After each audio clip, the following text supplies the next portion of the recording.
Hey guys, today I'm going to show you how to create an Excel dataset using ChatGPT, and then we're going to be creating a quick Power BI report with that dataset. So guys, ChatGPT is bananas. Let's do this.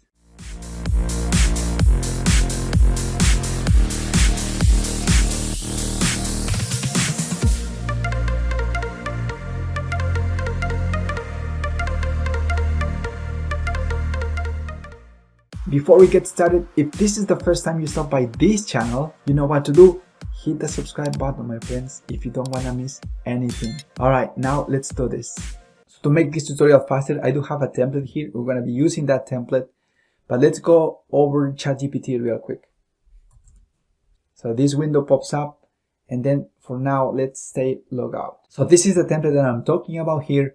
Everything that is highlighted in yellow, you can customize it. You can change the name of the company or the type of company here, the number of products, and also the years of data and the year-over-year growth in sales and seasonality as well.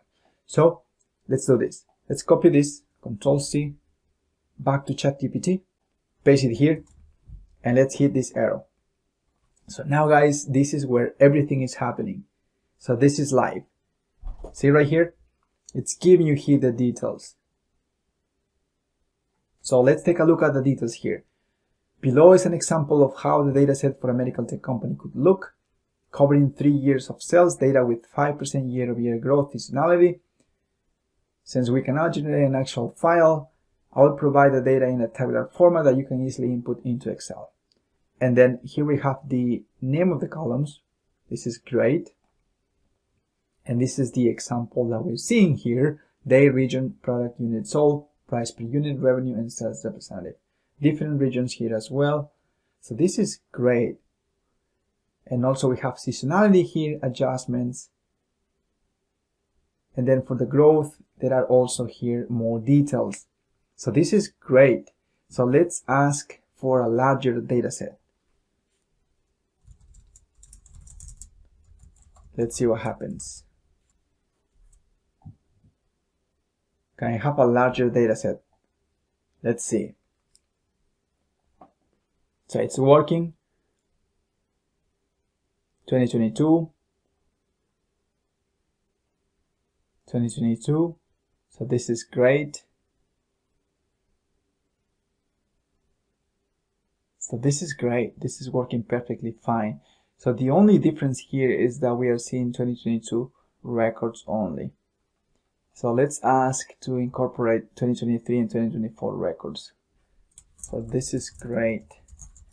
Can we incorporate 2023 and 2024 in the date column as well? Can we incorporate 2023 and 2024 records in the date column as well? Let's see. Hit enter. Yes, so let's see what happens. So it's working. Hopefully that's the case. Sometimes it doesn't work. We have to keep trying. And let's see what happens this time. So it's generating here the information. This is bananas, like I mentioned before. This is live. But this is not giving us the 2023 and 2024 years. So let's see. Let's ask the same question again. Can you add 2023 and 2024 dates as well? So one more try here, and let's see what happens. So we are seeing 2022 here, and let's see 2022, 2022, 2022, 2022.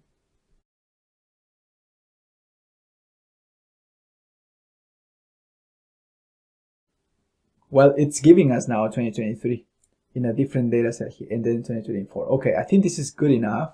This is not perfect, but you can have an idea about how this information works. What we're going to do next is we're going to copy this information to an Excel file. So let's do this quickly. Let's copy this. This is actually 2022 information only, so we are good here. Control-C, and then paste it here. And then we have here 2023 data. Same story here. Just copy these rows, paste it here, and then 2024 right here. Control C, Control V, boom. So this is what we have now, and let's save this real quick. Let's call this medical tech. Let's save it here. This looks fine. So let's expand this for now. So let's create a table here just to make sure that everything is fine. Let's call this medical tech.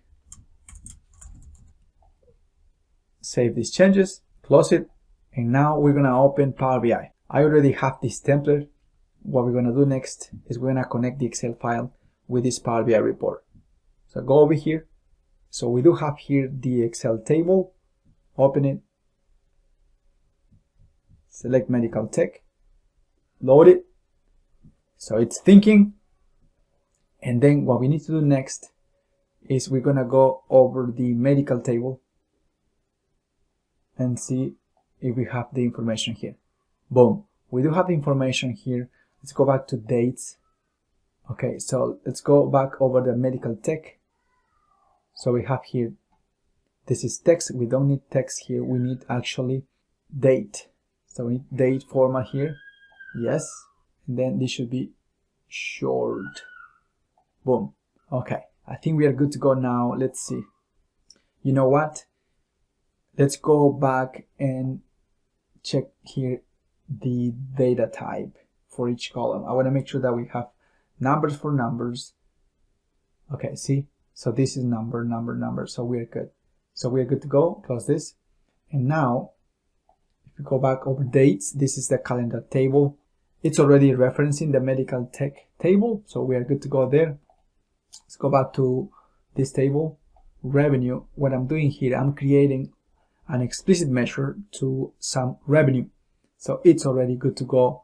So now what we need to do next is just drag and drop fields over here.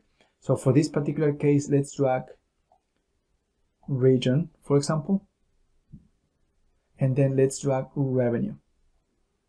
Boom. See right there? So we have here east, 4 different regions, east, south, west, and north, and the north region is killing it. It's making a lot of money. And then we can customize this if we want as well. This is dollar, so in that way it's better. Okay, so let's take a look at the other visual here. Let's add here year and then revenue. Years should be right here. So we are seeing a flat number here, and the reason is that we haven't created a relationship yet between the calendar table and the medical tech table. So let's do that. Let's go back to model view here, and then let's create here the relationship, and then save. And now we should see the results nicely. That's working perfectly fine. And then let's keep exploring here. How about sales representative, perhaps? Over here, and then revenue. John is killing it. He is making a lot of sales. And then right here, if we want, we can also have revenue and then product. So let's see product over here. Boom. Working perfectly fine, my friends. We can also add here filters if we want. So let's see, maybe year, month here, maybe sales representative. This is product, and then this is, it should be region. Boom. West, south, north, east. It's working perfectly fine. There you have it, my friends. Like I said before, the main goal here is to play with Power BI. Sometimes it's really difficult to find data sets. Now, guys, you can use ChatGPT to create your data sets and start playing with it and seeing trends. So now let's go back to the template real quick. I wanted to show you here how easy is it to customize it. This is the general template. You can reuse it. I want to share this with you as well. Like I said, you can just make changes here in the highlighted words, and then you're good to go. So let's go over the next page right here, for example. And I made the changes already. So I'm looking for a retail company now, 3 products, TV, refrigerators, and watches, only 2 years of data with 7% year-over-year growth in sales and also at seasonality. So let's copy this. So let's create another tab here for the example, ChatGPT, stay logout, and then paste it here. So let's see what happens. So now it's working again for a different type of company, different products, and now you are seeing the results right away. And again, you have details here as well about the data set, the columns, the calculations, 2023, 2024, and it keeps going. And there is more information there as well. But the point is, you can create any data set, use the template, change the name of the company. You can keep asking questions here, customize your data, and do whatever you want. At the end of the day, you're going to have a new data set to start playing with this data set in Power BI. So that's the point.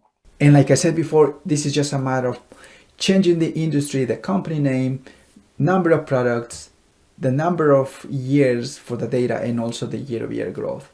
There you have it, my friends. I hope you found this tutorial helpful. I have more content as well here. Check these tutorials out if you want to keep sharpening your Power BI skills. If you haven't subscribed to the channel, subscribe to the channel please and spread the word. Thank you for your time and see you in my next tutorial.